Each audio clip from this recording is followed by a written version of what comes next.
These smartest individuals are not loud. They're not the ones who know it all. They're the ones who can confidently say, I don't know, and are willing to learn. Because the more you know, the more you realize you don't know anything at all.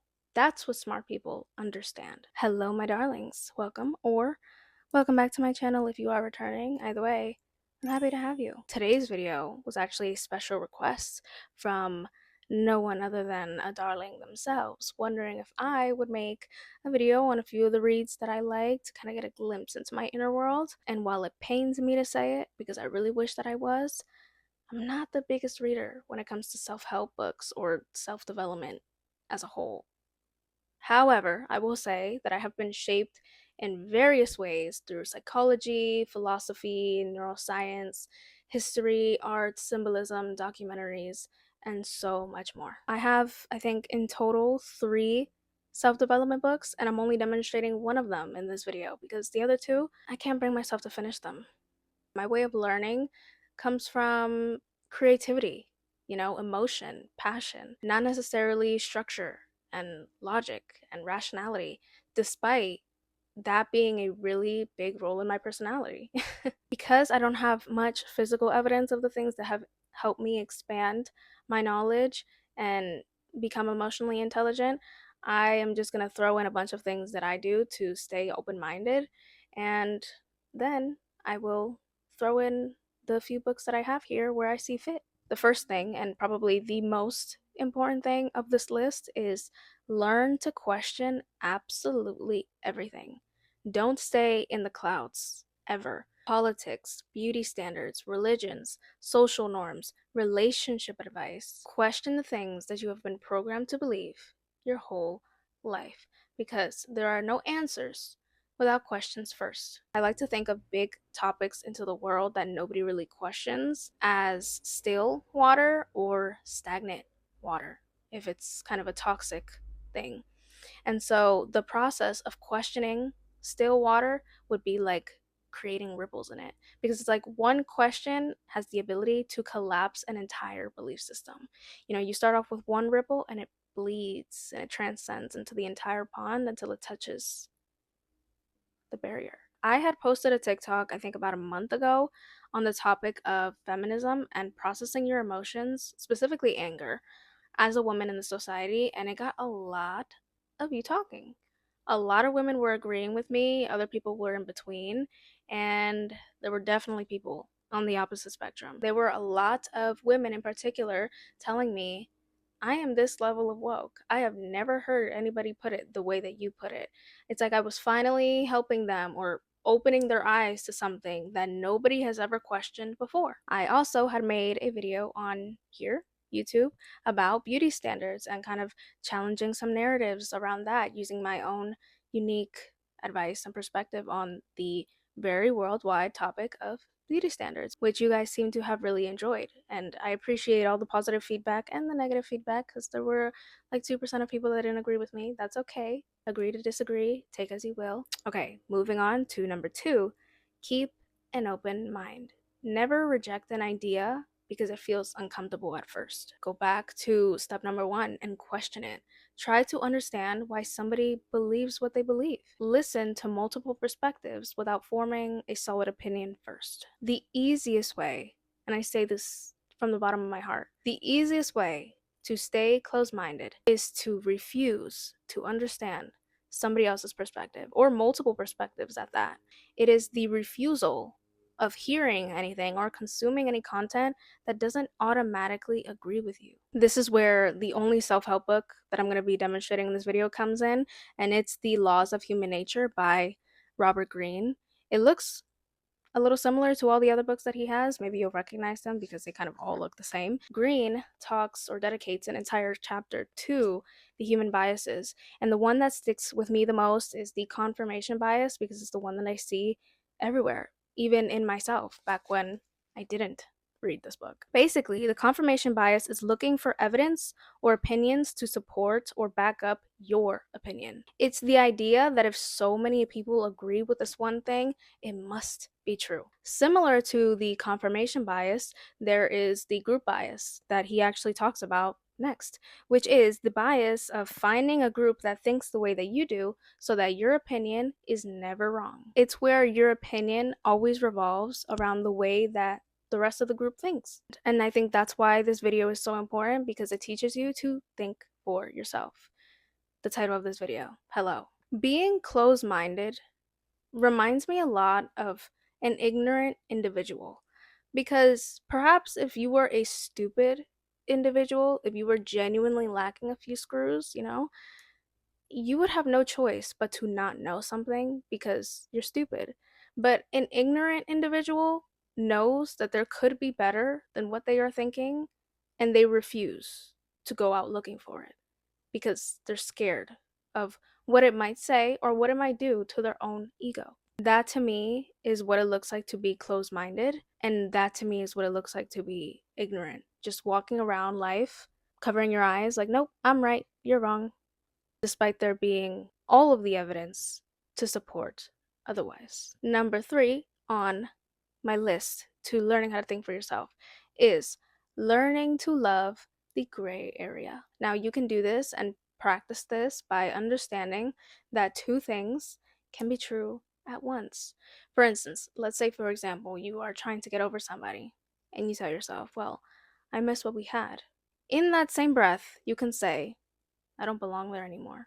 You see how you're honoring both feelings, how they can coexist, and it's not either or, it's not black and white. I think that life is going to give you very little instances and opportunities where you can pick black and white, because that's just not how life works. There are multiple truths to multiple stories. Multiple things can happen at once. And because life is full of nuance, two people can have valid experiences and something can be wrong while still being understandable. These smartest individuals are not loud. They're not the ones who know it all. They're the ones who can confidently say, I don't know, and are willing to learn. Because the more you know, the more you realize you don't know anything at all. That's what smart people understand. Because I started learning about self-development and psychology, mainly, very young, I think I was like 13 when I started, I realized that our behavior doesn't always align with our deepest thoughts, especially if you are somebody who maybe carries a harder outer shell for protection. Growing up, our identities don't always align with who we are on the inside. Check out my last video if you agree. But it's because of that mismatch that multiple things can be true at once, even though if logically it might sound a little contradicting. Number 4, study human nature. You want to be able to study humans like you just discovered them on this planet. Neuroscience, psychology, philosophy, sociology, these are all things that can benefit you when it comes to understanding ourselves and understanding other people, because I believe that when you understand your own brain, you understand the world. Now, we are still on this one because I think it's just the perfect example for number 4. It covers manipulation, insecurity, ego, why people repeat certain patterns. If those are topics that you naturally gravitate towards, like me, then I recommend this book. Now, because we are still on the topic of development, I would like to gracefully transition into number 5, learning about development, childhood, trauma, attachments, learned behavior. All of these fall under the category of developmental psychology. And the book that I would like to demonstrate next for this topic that I think perfectly encapsulates all of those things is, you probably heard of it, It Ends With Us by Colleen Hoover. Now, if you haven't read it, without spoiling too much, it's about the protagonist going through a similar situation in romantic relationships as she watched her mother go through growing up. But of course, trigger warning if you are sensitive to topics like DV, SA. These are all things that are portrayed in the book. If you feel like you really cannot handle that whatsoever, understandable, this would not be the book for you, because that is kind of the whole point. The reason that I was moved by this book, the reason I was touched by this book, is because it really put me into the perspective of the protagonist, of the person that was going through this harmful, toxic situation that I have only ever been able to perceive from the outside. I believe that sometimes people can be a little insensitive or lack empathy when it comes to women who stay in toxic situations because they're not in it to understand the levels of it and how it starts from letting slide one thing to kind of letting it get out of hand into a way that you could never control. And what's beautiful about it, not beautiful in the sense that I'm encouraging this type of behavior, but beautifully written in the sense that I could perfectly understand the stages that the protagonist was going through to kind of accept this kind of behavior, especially because it's behavior that she learned in her childhood. It's things that she saw as normal and eventually would slowly let slide, even though she had made a promise that she wasn't going to let that happen. So it's very easy to think, I would never be in that situation until you're in that situation. It takes you into the mind of a victim. It takes you into the mind of somebody who has witnessed a lot of negative things growing up and how that really impacts a human being into adulthood. It allows you to understand it without literally being the one experiencing it. A beautiful way to spread awareness to anybody that might be going through something like that, keeping those people close to our hearts and helping wherever we can because it really is that serious.